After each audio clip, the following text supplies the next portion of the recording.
Hello and welcome everybody to my channel Omni Bio Entrance, and today we will be discussing CSIR Net JRF Life Science question paper for shift 1. This is part C discussion, and in this I will be discussing plant physiology.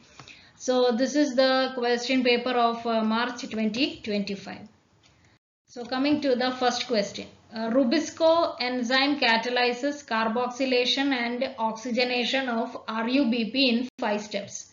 Following are certain statements regarding catalysis carried out by Rubisco. So you have to find the combination of all correct statements.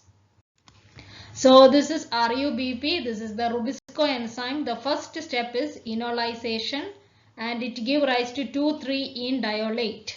So Rubisco can either carboxylate RUBP or oxygenate it. If it is carboxylation, then you get a 6-carbon intermediate, then there will be hydration, and then CC bond cleavage between C2 and C3. There is protonation, and you get 2 molecules of 3-phosphoglycerate. Now if it is oxygenation reaction, then you get a peroxy intermediate, and there is hydration, bond cleavage between C2 and C3, then protonation, and you get 1 molecule of 3-phosphoglycerate and 1 molecule of 2-phosphoglycolate. Now read the statements. The first step of catalysis is enolization of RUBP. That's correct. So that makes A correct, and 2 gone, 3 gone. The carbon-carbon bond between C3 and C4. It is not C3 and C4. It is C2 and C3. So that makes B wrong. And first option also wrong. So that means 4th is your right answer. Carboxylase activity produces 1 molecule of 3-phosphoglycerate. No, it is 2 molecules of 3-phosphoglycerate. So that's also wrong. Oxygenase activity produces 1 molecule of 3-phosphoglycerate and 1 molecule of 2-phosphoglycolate. So that's correct. So that makes option 4 as the right answer. Then next one. The figure depicts the feedback regulation in the biosynthesis pathway of 3 branched chain amino acids BCAA, leucine, valine, isoleucine, acting at 3 major steps catalyzed by enzyme AHAS, IPMS and TD. The activity of AHAS. So here is AHAS acting, and it is feedback regulated by the synergetic combination of leucine and valine. So leucine is along with the valine is causing feedback regulation of AHAS. So both have to be present for AHAS to be regulated. Then IPMS, here is IPMS, and its activity is regulated by leucine only. So leucine alone regulates its activity. Whereas isoleucine regulates TD activity. So this is isoleucine, and it regulates this TD activity. While valine here, it can relax this feedback regulation on TD by isoleucine. Okay. So which of the following possibilities of a BCAA pole is likely to occur in the RNAi knockdown of IPMS? So if this IPMS is knocked down, what will be the possibility? Okay, we will see first. IPMS is knockdown means leucine will not be produced, because IPMS is involved in the production of leucine. So leucine not produced means leucine and valine, they together cannot regulate AHAS. There is no feedback regulation of AHAS. So AHAS is not feedback regulated means valine production will increase. Okay. Now valine production increases means this one they have already told that valine will reduce the effect of the feedback inhibition caused by isoleucine to TD.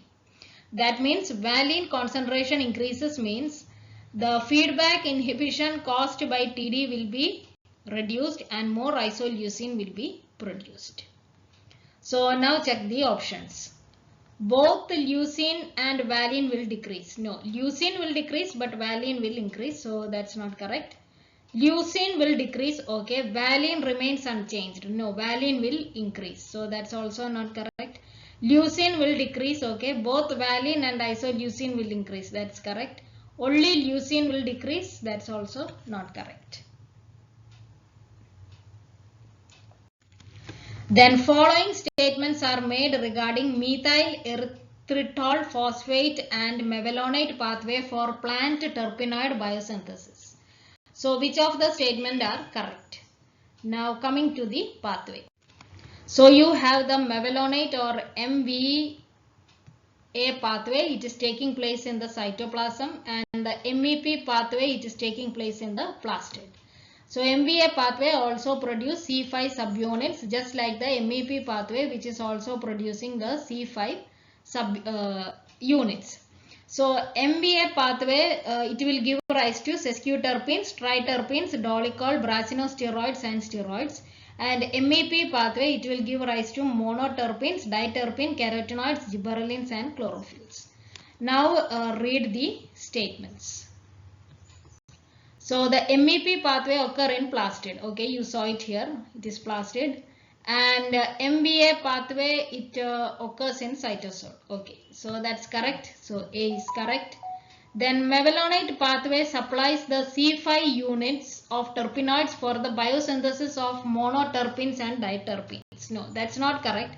MVA pathway, it is involved in the synthesis of sesquiterpenes, and MEP pathway is for monoterpenes and diterpenes. So B is not correct. Then MEP pathway supplies the C5 units of terpenoids for the biosynthesis of sesquiterpenes. No, it is MEP pathway is involved in monoterpene, diterpene, carotenoid, gibberellin, chlorophyll synthesis. Sesquiterpenes is by the MVA or the mevalonate pathway. So C is also not correct. Then certain genes of the plant MEP pathway are believed to have been acquired from the cyanobacterial symbiont. Yes, MEP pathway taking place in plastids, and plastids, you know, in plants they have originated from the cyanobacterial ancestor through endosymbiosis. So during this endosymbiosis process, we can say that some genes from the cyanobacterial endosymbiont were transferred to the host plant, and during this transfer, some of the MEP pathway genes have also been transferred to the host plant. So that's correct. So A and D are correct. Then shown in the table below are enzymes, that is column X, involved in the biosynthesis of certain phytohormones. You have to see the, match them. Okay, carotenoid cleavage dioxygenase. So it is involved in the biosynthesis of strigolactone. Now for those who don't know what is strigolactone, it is also a plant hormone, and it is involved in shoot branching, root architecture, senescence and cambium secondary growth. In some plants, the strigolactone is also released into the rhizosphere, and this will help to induce hyphal branching in the symbiotic fungi. Then the strigolactone, it can also trigger seed germination in striga and orobranchi. Okay, so that is the function of strigolactone. So A2 is there in 1 and 4. 2 and 3 we do not have to see. Okay. Then ER localized cytochrome P450 monoxygenase, that is involved in brasinosteroid synthesis. So that makes, okay, B1 in both 1 and 4. Okay. Then ACC oxidase, okay, it is a rate limiting step in ethylene biosynthesis.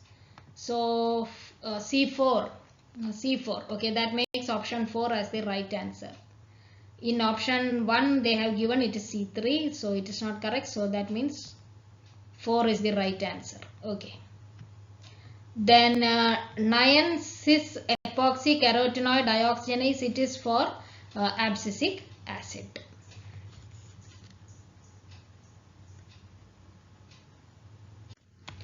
Then a researcher simultaneously inhibited the activities of triose phosphate translocator and xylose phosphate translocator in a plant and made the following assumptions. So here they have given assumptions, and you have to tell where will be triose phosphate accumulated more and where will be xylose 5-phosphate accumulated more. So okay, now what is the function of triose phosphate translocator? Now there is something called a sugar called triose phosphate is synthesized through Calvin cycle. Okay, now what does the TPT or the triose phosphate translocator does is it will send the triose phosphate out of the chloroplast to the cytosol. Now if the activity of TPT is inhibited, then triose phosphate will accumulate more in the chloroplast. Okay, so A is correct. Triose phosphate will be accumulated more in chloroplast. So that makes 3 and 4 gone. Then a cellulose 5-phosphate translocator. So it transport a cellulose 5-phosphate from cytosol into the plastid. So from cytosol to plastid. So if it is inhibited, what will happen? Cellulose 5-phosphate will accumulate more in the cytosol. So that makes option D as the right answer. So B and C not correct. So A and D right. So answer is option 2. Then a researcher obtained a loss of function mutant of plasmodesmata protein synaptotagmin in Arabidopsis and infected the plant with cabbage leaf curl virus. The following statement represent possible outcomes of the above experiment. Okay. So before that, coming to the question, I will tell you there are something called as movement proteins. And these movement proteins, they are essential for the plant virus to move from one cell to another by modifying the plasmodesmata.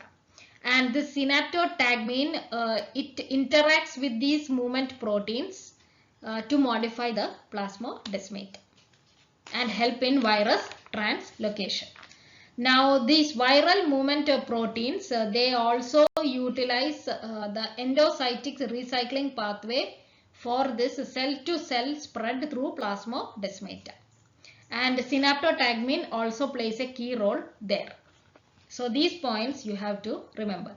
And one more thing was that they have research articles are there where they have knocked down the synaptotagmin, and they have found that upon knocking down the synaptotagmin, it delays the infection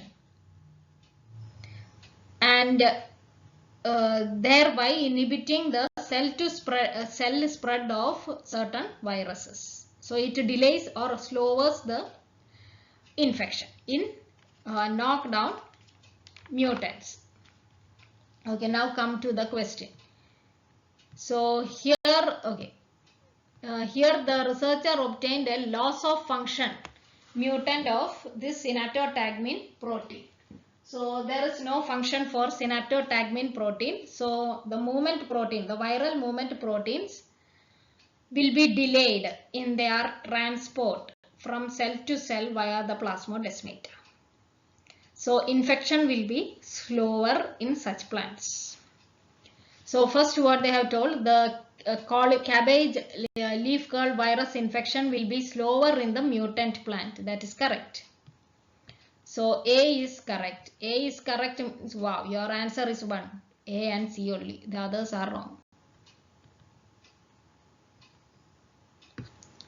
The mutant plants will be completely resistant. No, they will not be completely resistant. Only thing is that the infection rate will be slower. Synaptotagmin is not there. That means it helps in spread of viral infection through plasmodesmata. Then endocytic recycling pathway in the infected cells will be compromised. Yes, that will be impaired because loss of function of mutant of synaptotagmin would impair the endocytic recycling pathway, and it will in turn affect the viral spread and it will lead to slower cabbage leaf curl virus infection when compared to the wild type. So C is correct. The disease symptoms will be more severe in the mutant plant. No, they will be less severe only in the mutant plant.